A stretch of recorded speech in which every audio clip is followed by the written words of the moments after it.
So the second big idea I wanted to talk about was the positive and negative effects of screen time. I know I've alluded to this a lot during this presentation, but maybe I'll present some ideas that you hadn't thought of before. So one of the benefits of technology, and specifically social media, could be to support youth mental health and well-being. So there's a lot of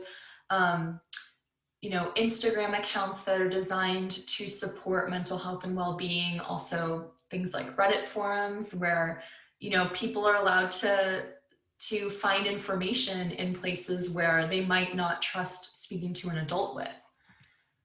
One of the things that I wanted to point out here, this is a chart showing some survey results of children ages 14 to 22 about using social media, that breaks it down by youth with depressive symptoms and youth with no depressive symptoms. And what I thought was really interesting about this is that sometimes I would think that maybe youth with more depressive symptoms might spend way more time on social media than youth without. But here we can say they actually spend less time. So they're not constantly, and it's less so several times a day. Although it looks like there is a small percentage for almost constantly. But they're pretty much neck and neck. So, it's not overwhelmingly one or the other. Here's another statistic to show you. So among 14 to 22-year-old social media users with moderate to severe depressive symptoms, this is the percent who says using social media when they feel depressed, anxious, or stressed makes them feel.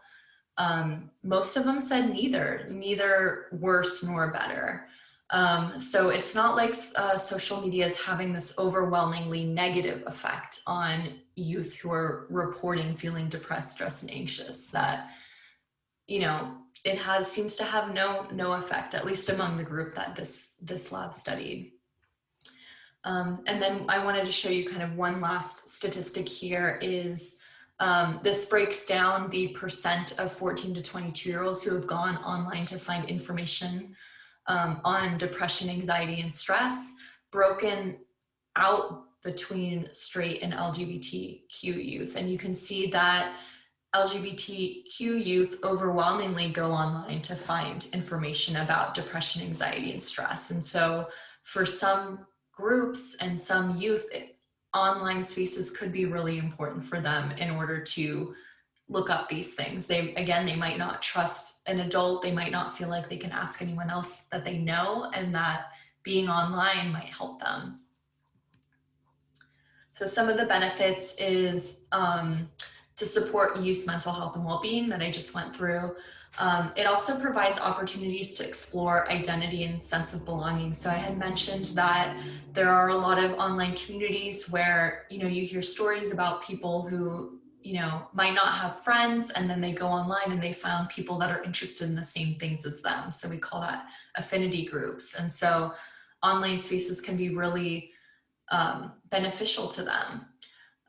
There are also opportunities to build self-advocacy and self-context. So I'm thinking specifically for younger children in educational games that, for example, when you make a mistake in a game, you don't have as many consequences as when you make a mistake, for example, on a math test. And so kids are able to explore, test out, fail multiple times.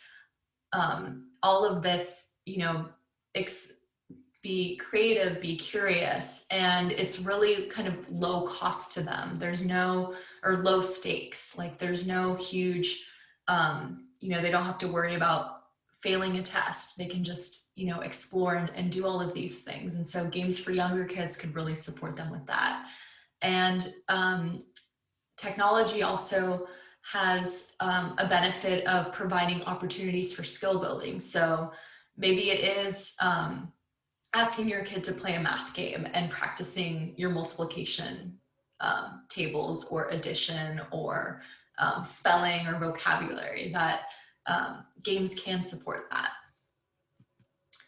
But on the flip side, we also have some negatives that are also valid. So things like technology addiction, developing negative perceptions of body image, again, that, you know, Instagram is not reality. Sleep disturbances, so staying up all night on looking at your phone and having to get up early the next day and not getting enough sleep.